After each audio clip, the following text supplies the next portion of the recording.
Hi guys, welcome back to the Proximus Gaming YouTube channel, and in this video we are going to talk about this bad boy, the Elgato Facecam. I finally got the one! Yes! Finally! Let's do it!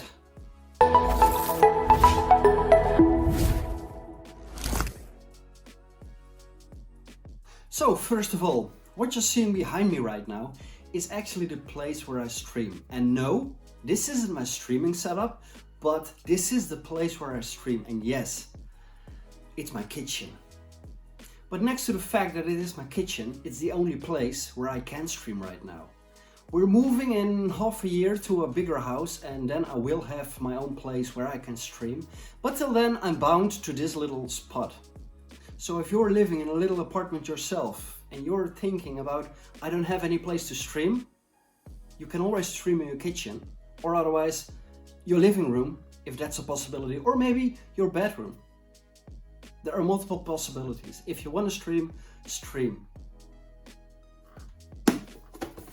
The Elgato Facecam. Yes. Let's unwrap it and let's see what's in it. And as you can see, maybe you can see it on the video, I don't know, but the box itself is kind of damaged, thanks to DHL. So guys, DHL, thanks a lot for the great service you've got me. Anyway, let's hope it's only the box and not the camera. Let's open it. So when I opened the box, this came out. A little quick start guide, which can be very helpful if you're, well, wanting to use it real quick. Next to that we have, let's see if I can get it out because the box is pretty damaged here. As I said, pretty damaged. Oh wow, this is nice. It's a detachable USB 3 to USB-C cable. So that means that the camera itself doesn't have a fixed cable. And I'm a fan of that. And luckily, the camera itself is packed quite flimsy, but the place where it was put in the box doesn't look damaged. So when we open it, ooh, moment of truth. There it is. Look at that. Nice lens cover at the front. How does it work? The thing to clip it on your screen or whatever, and you can always get this thing off, so you can put it on your Elgato multi-mount or flex wing, or I don't know what you have, but it's all there, and this is pretty good. So let's plug this webcam into the laptop and let's see what it does. Okay, so we've connected the Elgato Facecam to my laptop, installed the Elgato Camera Hub software, which is specifically designed for the Elgato Facecam, and voila, this is the result. Well, after tweaking it a bit, and I will take you with me into tweaking the camera, so you know precisely what settings there are in here. Before we going through the settings, I want to point out one thing. This video is in no way sponsored by Elgato. Everything I say in this video is my honest opinion about this camera, and Elgato doesn't even know I'm creating, hi cat, that I'm creating this video right now, so keep that in mind. Okay, now it's time to jump into the settings. As you can see here, we've got the device. That pretty much says this is the Elgato Facecam and all the settings you do are in this camera. If you've got 2 or 3 Elgato Facecams connected to your laptop or your PC, you can all change them separately from each other. If you look under the device settings, you can see a zoom function here. It's a digital zoom, which means that if you zoom in, the quality will get less and less and less. I can show you that. It can zoom in all the way to 24.4 degrees. You can now only see my mouth, but the quality just isn't great at the moment. If you zoom back out, then it looks pretty awesome. And it's a zoom of 4.0. So please try to avoid the zoom function as much as you can. And if you want to zoom, just zoom in a little bit and not all the way up to 4 times. Okay, so under the zoom function, we've got the picture, and in this picture, you can adjust the contrast, adjust the saturation, and adjust the sharpness. I can show you exactly what everything does.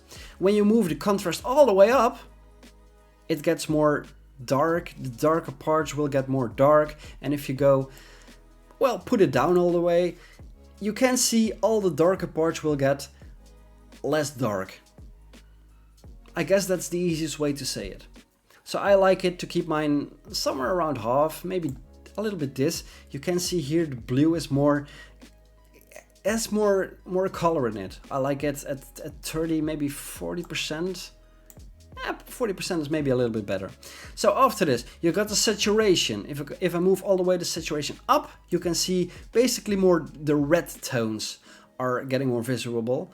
And if I put it down all the way, well, it's basically black and white.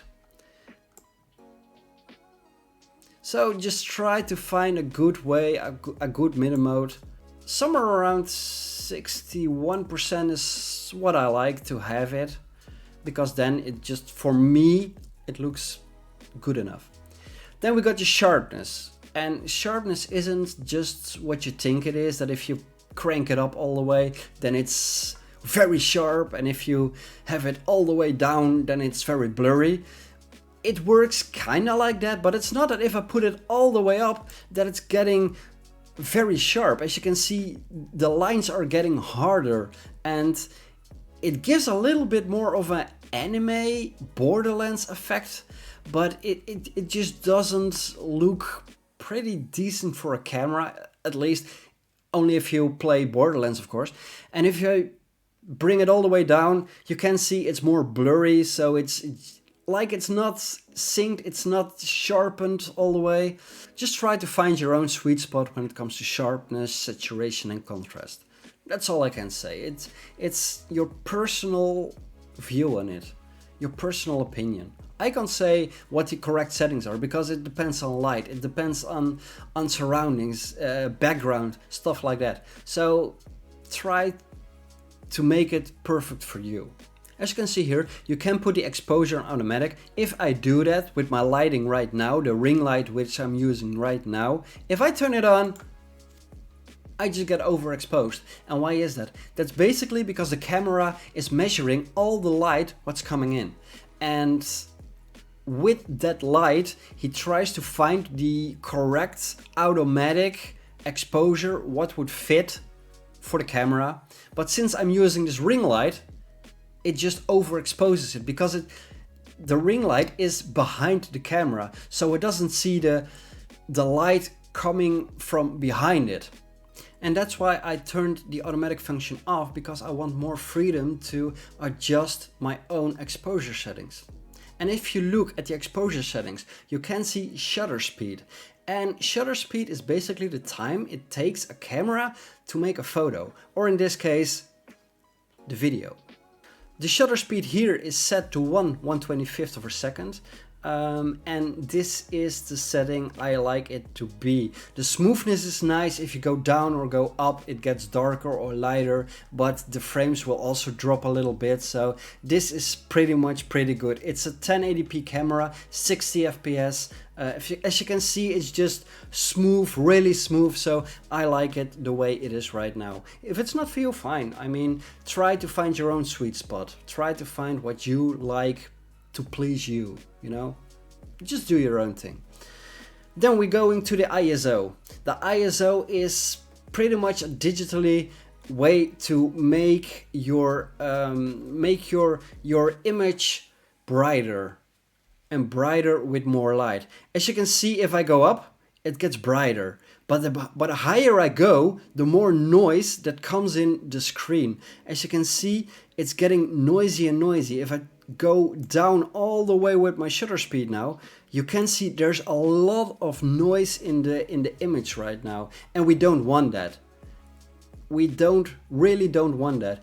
Use your ISO also just the minimum as you can. That will improve your image a lot if you can just keep it at ISO 100. And then we're coming to the next part, white balance. As you can see, it's also set to automatic. If you turn it off, you can change the temperature yourself. You can go for all the way blue, you can go for all the way yellow, or something in the middle. Next to that we have noise reduction. Just leave the noise reduction on. It just, all the noise, the standard noise that comes from your camera is just reduced because of this function. If you turn it off, you won't really see a difference, but just keep it on. And at last, we've got the video format, which you can change all the way back to 540p 30 fps, but depending on your internet quality and the speed of your internet, I would suggest just keep it at 1080p, maybe 60, maybe 30, or maybe even 720p if that's more suitable for you. 540, is someone really using that still? So those are the settings on the Camera Hub software, and this is pretty much the quality I like to have in a camera because it looks amazing. Okay, for a quick comparison, look at this. Okay, this guys, this is my old webcam. It's the Logitech C922 and it's currently set at, I believe, 1080p 30 fps because, well, this webcam just can't handle 1080p 60 fps. It can handle 720p 60 fps, but then it just looks kind of blurry. So this is the highest you can have it on 1080p, and 30 fps just looks more good on this camera. This is the iPhone XR, and I'm using this iPhone for over 3 years already. And I also use this phone to record pretty much all my videos so far. Until now, because now I've got the Elgato Facecam. As you can see here also, a nice wide view. The light in this camera is just amazing. It's just a really good camera, but it's a phone. And if you want to use it as a webcam, it's not that very handy. I also made a video about how to use your phone as a webcam. Link is in this corner somewhere, so check it out or click on the link in the description down below, after this video of course. So this is an iPhone and you can use it as a webcam, and it looks like this. But nevertheless, it's not as good as the Elgato Facecam. Yeah, exactly. This really is my favorite webcam of all. I mean, I can't compare it with the Logitech StreamCam or the Brio, but I can compare it with an iPhone and with the Logitech C922. And this camera is by far the best camera I've seen so far. I mean, compared to the Logitech C922, all the settings there are put in over OBS, and every time you restart OBS, you have to do those settings again. And when using the Elgato Facecam now, the settings you do in the Camera Hub software, it's just, I mean, you can save it and it's in there and it will not change. That's pretty epic. So, good camera, good software, almost looks like a DSLR camera, just not yet. Not yet, but it's the best camera out there, in my opinion. By the way, what's also very important, what makes a webcam a good webcam, is the correct lighting. If you don't have good lighting, every camera, also this one, will suck. I mean, look at this. It still looks okay, but it is a little bit too dark. So what are you going to do about that? You're going to up your ISO, or maybe your shutter speed, which means that the quality is getting less, and you don't want that. So make sure to always have good lighting. This is everything I have on this camera. So if you liked this video, give it a thumbs up. If you didn't, give it a thumbs down, and please let me know in the comments down below why you liked or disliked it. So that will also help me improve my content over YouTube, over Twitch, talking about Twitch. I stream every Tuesday, so come and hang out. Link is in the description down below. If you're also there, hit the subscribe button here on YouTube or on Twitch. Just follow me everywhere. Okay? Good. Guys, thanks for watching. I hope you like this video and see you in my next one. See ya!